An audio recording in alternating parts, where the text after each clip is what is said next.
کو ریوائو کر رہے ہیں اور ہم 6-7 مہینے مجھے ہوئے ہیں تو ہم نے ایک کلچر شروع کر دیا ہے کہ ہر مہینے میں 2 سیمینار کرتے ہیں، مقابلے کے طور پر گفتگو ہوتی ہے، سوال جواب زیادہ ہوتے ہیں، تقریر کم ہوتی ہے، تو 35 منٹ 30 منٹ تقریر، اس کے بعد سوال جواب، تو 1.5 گھنٹے 1.25 گھنٹے میں ختم ہو جاتے ہیں۔ تو آج کے ہمارے مہمان خصوصی اور صدر صاحب صدر ڈاکٹر جاوید اقبال ندیم ہیں، کسی تعلق کے محتاج نہیں۔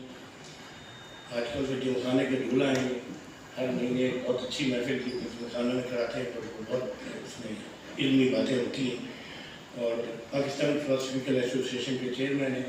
میرے بہت پرانے کلیگ ہیں، گورنمنٹ کالج میں بھی، اس کے بعد یونیورسٹی میں، اور ہماری بڑی محبتیں ہیں، اور ان کی ایک سب سے بڑی خوبی یہ ہے کہ یہ ایک رات میں فوراً چھاپ سکتے ہیں،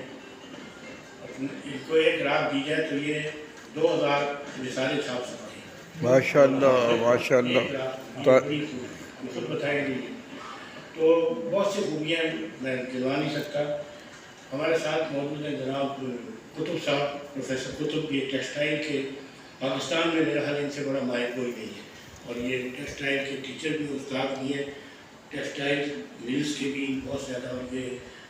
ہمارے غریبوں میں آ گئے لیکن بہت امیر آدمی ہیں ماشاء اللہ، ان کے بہت کاروبار اور بہت ٹیکسٹائل ملے ہوئے ہیں،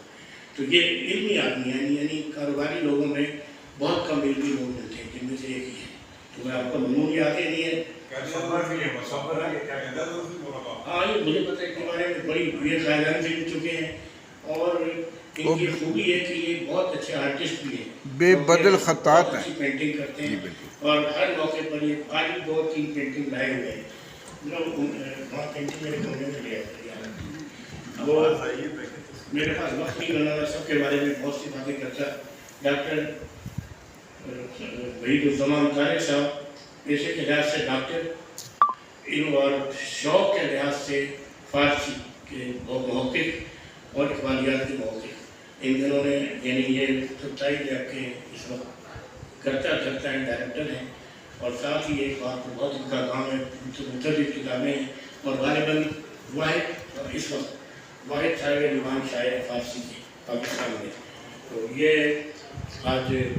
ویسے ہی تشریف لائے تھے، تو میں نے میرے ان سے بہت بہتر منوفی ہے، تو میں نے درخواست کی کہ آپ مہمان خصوصی طور پر تشریف رکھیں، تو آپ کا بہت شکریہ۔ اور اندیشہ صاحب کو آپ سب جانتے ہوں گے، یہ ویسے تو فیڈرل سیکرٹری بتائے گئے IGP پولیس ہیں، لیکن بہت بڑے عالم ہیں، اور ان کی CV اتنا لمبا ہے کہ اگر میں ان کے پورا CV بیان کروں تو شاید ان کی تقریر رہ جائے، میری CV چلتی رہے، تو لہٰذا میں یہاں اپنے آپ کو خاموش یہاں پر ختم کرتا ہوں، اور آپ کے دلی شکریہ کے ساتھ میں درخواست کرتا ہوں جناب اندیشہ صاحب سے کہ چاہے تو بیٹھ کر پڑھ جائے تو یہاں اپنے لیکچر کا اچھا لگے گا۔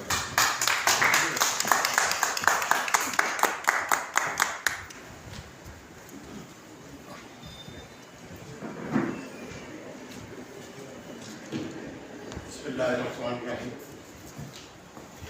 تھوڑا سا مائک میں پرابلم آ رہا تھا، آئی ہوپ کہ آواز سنائی دے رہی،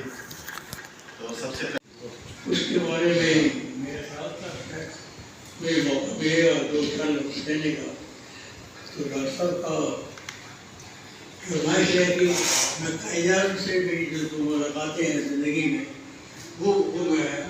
اس کا ذکر کرتا ہوں۔ پہلے میں یہ بتانا چاہتا ہوں، میری جو 2 ملاقاتیں ہیں وہ ایسے نہیں ہیں جیسے پہلے میں نے کوئی ملاقات کی ہو۔ 1945 میں قائدان میں پنجاب یونیورسٹی گراؤنڈ میں تقریر کرنی تھی، تو اس سلسلے میں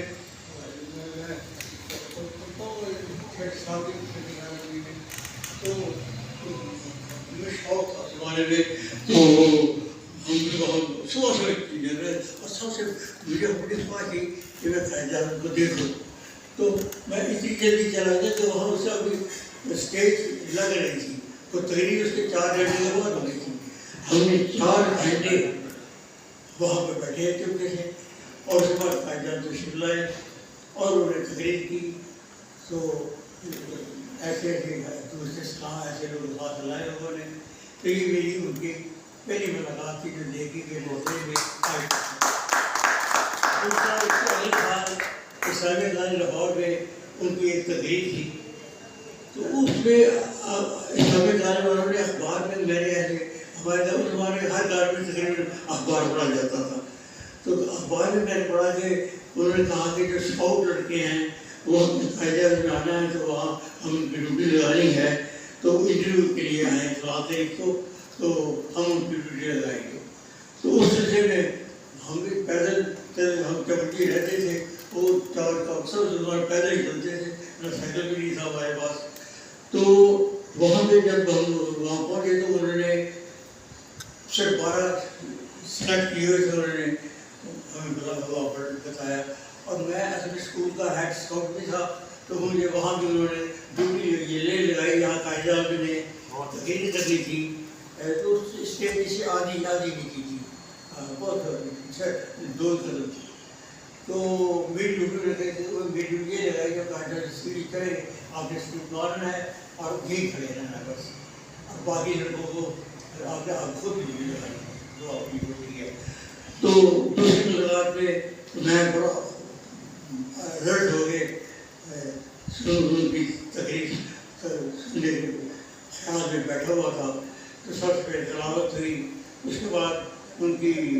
ایک شاعر آئے تھے صاحب تجزیری، انہوں نے ان کی شان میں ایک نظم پڑھی جس کے آخری شعر میں قائد اعظم کا مفہوم کیا تھا، انہوں نے ایڈوانس ہی ایک قسم کی تقریر، وہ نظم تھی تقریباً 30-35 شعر نظم تھی، اور میں اتنا مہم تھا کہ میں اس میں ساتھ ہی پڑھتا تھا، اتنا مہم تھا کہ وہ نظم میں اتنے غور سے سنتا رہا کہ وہ نظم مجھے آج تک یاد ہے، اور نہ میں نے کبھی لکھی،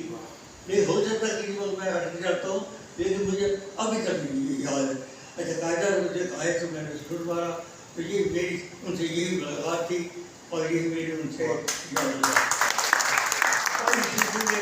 ایسا ہوا پچھلے سال چیمبر آف کامرس فیصل آباد میں انہوں نے مجھے بتایا ہوا تھا ٹیکسٹائل کے بارے میں خیالات تھے پوچھنے، تو وہ جب میں نے کسی نے بتا دیا کہ یہ قائد اعظم ہے تو یقین کریں جب جتنے ممبر بڑے ہوئے تھے آج کہتے ہیں ہم نے آپ کو گلے ملنا ہے کہ آپ قائد اعظم کو لے ہوئے،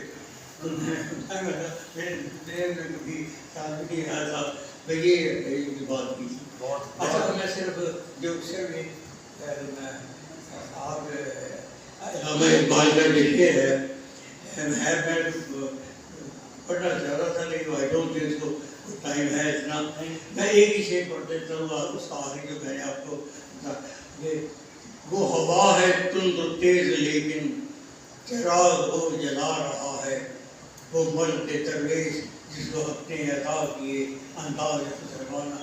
میں یہ اسے اقبال نے کس لائن میں کیا تھا جو میں نے پڑھا وہ الگ بات ہے، میں اس کو آج کرتا ہوں کہ ڈاکٹر صاحب نے یہ جو شروع کی چراغ جلایا ہے یہ جلتا رہے گا انشاءاللہ۔